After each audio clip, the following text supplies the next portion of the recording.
Welcome to Tiny Show and Tell Us, the bonus series where you write in with your favorite science news or factoid, we read your email aloud, and then we dive deeper. I'm Sam Jones, and I'm here with my co-host, Deboki Chakravarti. Hello, Sam. These are super fun. Last time, we talked about how we wanted to be buried, which was quite a turn. Yes. Is a reef ball afterlife the afterlife for you? The one for us. So if you haven't heard that episode, you can go to that one now, or you can wait for us to do this episode and then go back to it. Yeah, maybe keep listening, but then, go back. Yeah. And we also talked about the wild history of allergy immunotherapies. It was a time. Yeah, a lot of just injecting various things. So listeners, if you have a story you'd like us to cover on Tiny Show and Tell Us, all you have to do is write us an email. You can send us one at tinymatters@acs.org. You can also fill out the form linked in our episode description. Sam, you can start this time. Would love to. So my Tiny Show and Tell Us today is from listener Ezel, or possibly Ezel. And I am so sorry that I do not 100% know the pronunciation of your name. It's Ezel. And so if you want to write back and say, hey, this is how you pronounce my name, we will give you a shout out in a future episode. So Ezel writes, apparently camelids are the only mammals, or placental mammals, not sure about marsupials, that have only heavy chain antibodies instead of the light and heavy chain antibodies the rest of us have. This is a very cool topic and actually something that I have thought about in the past. Interesting. I didn't know about this at all. And so I was fascinated. Yeah, it's really cool. Okay, so camelids, which includes animals like camels and llamas, they are unique among mammals for producing functional heavy chain only antibodies. So if you're like, wait, heavy chain, light chain, what? I feel you. I needed a refresh as well. Yeah. So we're going to start with what a typical antibody looks like. It has 4 protein strands that are shaped like a Y, and the base of the Y is made up of 2 strands, which are the heavy chains. And then if you keep going up the prongs of the Y, you continue with that heavy chain. So that heavy chain fills out the Y. But then there are another 2 chains that are bound, and these are the light chains. Okay, so in the 90s, though, scientists discovered a version of antibodies that only had heavy chains. So there were no light chains bound to them. And the origin story of this discovery is great. So some students, they didn't want to have to study human blood for this exam that they were doing because they didn't want to risk getting a disease from it. And so they were actually given frozen dromedary camel serum. Dromedary camels are one-humped camels. And I guess it had previously been collected for a study on camel parasites. But when they finished their analysis, it seemed like they'd found both normal antibodies, ones that you would expect, as well as some strange, smaller antibodies. And so the first thought was, oh, they messed up. This is wrong. But they didn't mess up. It wasn't wrong. Researchers soon realized that these smaller antibodies were actually real. And then there was another graduate student at another university named Helen Dooley, and she wanted to study these antibodies. And so she contacted the researchers, who then directed her to some colleagues in Morocco who were able to get her samples. But then at some point, and you came across this, the camels were stolen? Yeah, no one knows what happened to them, I think. It was wild. Yeah. Can you imagine just being like, I can't do my PhD research because some camels were stolen. Right. Really different than what I did for my PhD research. Yeah. But yeah, no camels, no camel antibodies. But luckily, other scientists had discovered another way to get these special small antibodies from nurse sharks. So in the mammal world, it's just camelids, but some cartilaginous fish species, and so some sharks and rays will make these heavy chain antibodies too. Evolution is so weird. It's so fascinating. Bizarre. And so fortunately, Helen's PhD project was saved, and it appears that today she is still working on these antibodies. Okay, so it is kind of fascinating that you're only seeing it in these very specific animals. It does appear, though, that humans and mice sometimes make antibodies that don't have light chains. But so far, the thought is that that's just an accident. These are mistakes. Yeah. I feel like you say that, but it's as soon as you say that out loud in the universe, it's we're going to find out in a month that actually we make these all the time and they're super important and they do some essential function. Yeah, truly. It's like a corrections corner immediately. Right.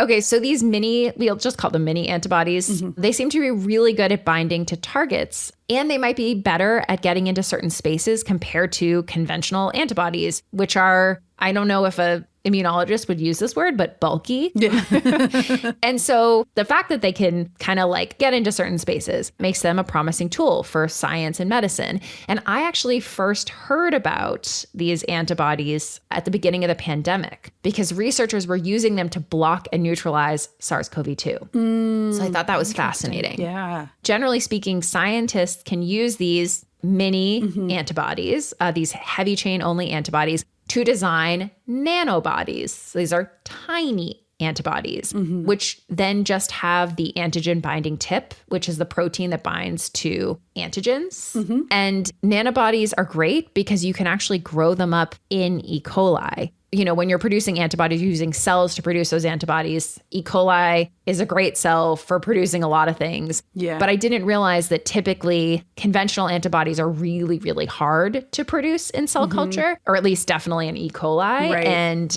these are not as hard to produce, which is great. And so researchers have used nanobodies as research tools in different ways. But what is particularly cool, what you found, Taboki, is that nanobodies are good at stabilizing floppy proteins so that scientists can study their structure. I just love the idea of a floppy protein. Right. But yeah, I mean, if you want to study a protein structure, you need the protein to be stable because it's going to keep changing its structure if it's floppy. Right. So I thought that was very cool. And then there are also therapies that use these nanobodies. The drug caplazumab, I believe is how you say it. So that is based on the llama antibody, and it's used to treat a blood clot disorder that actually causes small blood clots to form throughout the body. And so the drug works by binding to proteins in the blood that increase clotting. And so by doing that, it's essentially turning these proteins off so you're not getting as much clotting. Yeah. And there are a lot of other therapies that are being developed, including making antibodies with cancer-killing compounds. So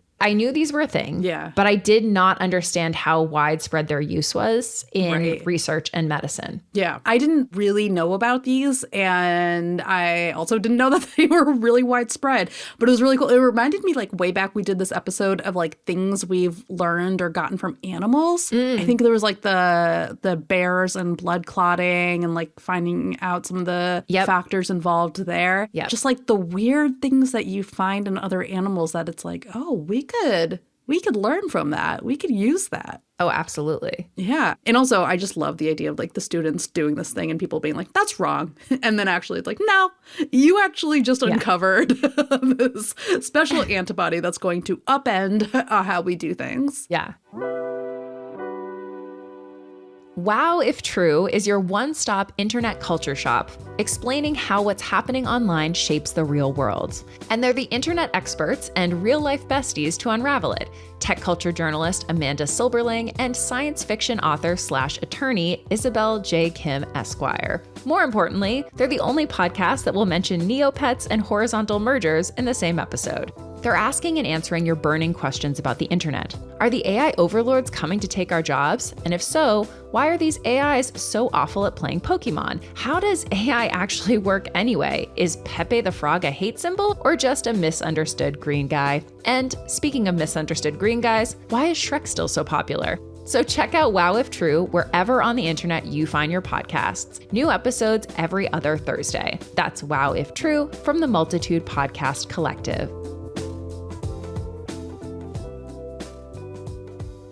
Well, Sam, I have a story or a message from listener Quinby who writes, "Hello, I want to share something that I first learned many years ago and it broke my mind. When we think of ancient Greco-Roman statues, we often imagine them as pristine and white. Originally, they were painted quite garishly. However, the color faded due to the passage of time and exposure to the elements like rain and sun.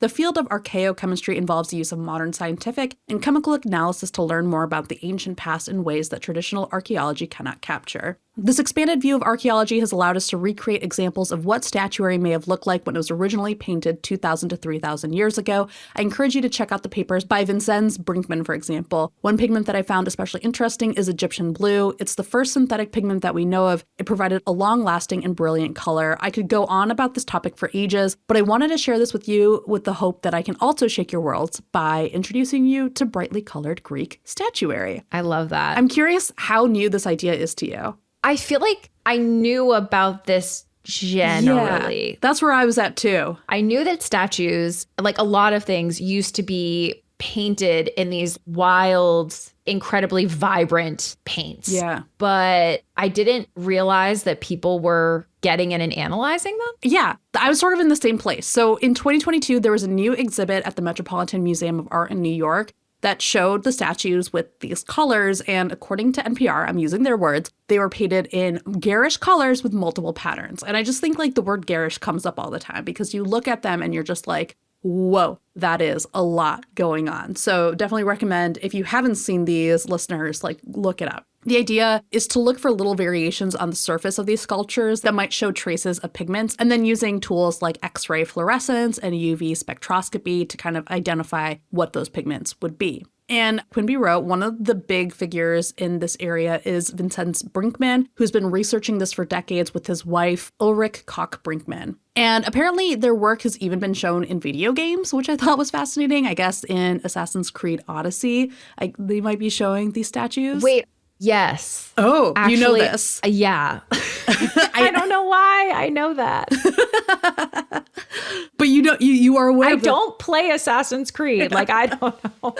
But you do know this. Yes, I knew that. For some reason, that little detail I did know. Yeah. So one of the things that was really interesting, I was diving into this and I found that there's actually this really compelling like tension between art history and science around this. So Zachary Small wrote this article in the New York Times about it that goes into a lot more depth than I'm about to. And that article also links to historians who have written on this topic. So if you're at all intrigued by what I'm about to talk about, I would definitely recommend checking out that article. The basic concern, as I understand it, is that historians are worried that people are going to take Brinkmann's work as like definitive of what these ancient statues would have looked like, when really what they're doing is more an interpretation or almost like a theory. So Brinkmann himself was quoted saying, what we do is create proposals and we ask the audiences to read between the lines. So in general, their work is really valuable, but like a lot of valuable science, it's subject to critique. And so some of the critiques that have come up about what they do is actually the fact that the colors they choose are so bright. Like, I think one of the interesting things that I hadn't thought about that some historians or maybe like art historians have said is that they don't take enough consideration of what the lighting would have looked like in the actual like regions that these statues would have originated from. So they were in the article itself, they like refer to the fact that like if you think about the blue roofs in Santorini and then you imagine them in New England, that blue is just going to look so different because of what the natural lighting is like. So the effect that you're getting when you're looking at them, say in a museum, is just going to be so different than if you had seen them like in Greece at the time, for example.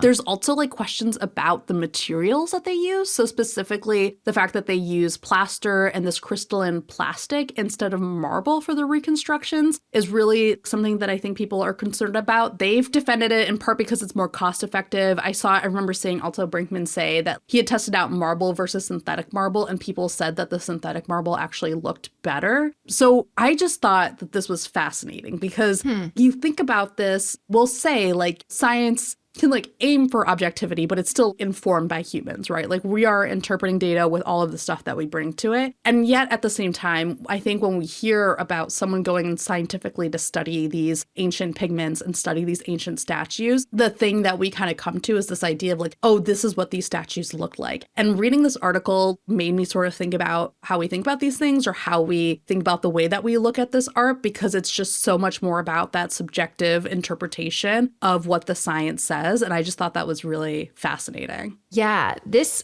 actually makes me think a bit about scientists trying to figure out what colors the feathers were on dinosaurs. Oh, yeah.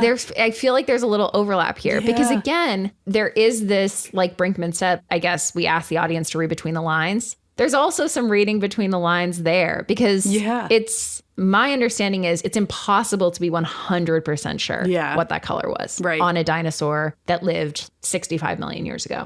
Although there is some science to definitely back up hypotheses. We don't know for sure. And so I think like there's some interesting overlap here.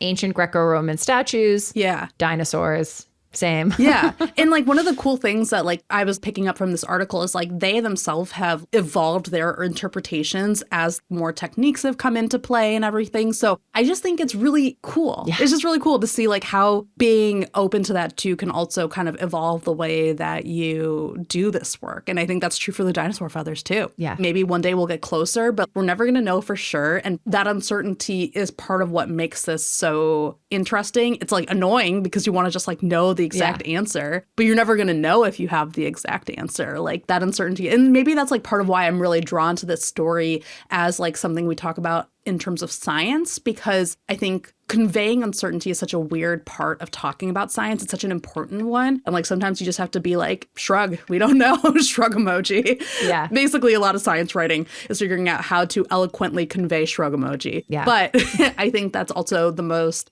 valuable part, because that is actually what science is really built around, is uncertainty. Absolutely. Thank you to Easel and Quimby for submitting to Tiny Show and Tell Us, a bonus series from Tiny Matters created by the American Chemical Society and produced by Multitude. You can send us an email to be featured in a future Tiny Show and Tell Us episode at tinymatters@acs.org, or you can fill out the form that's linked in the episode description. We'll see you next time.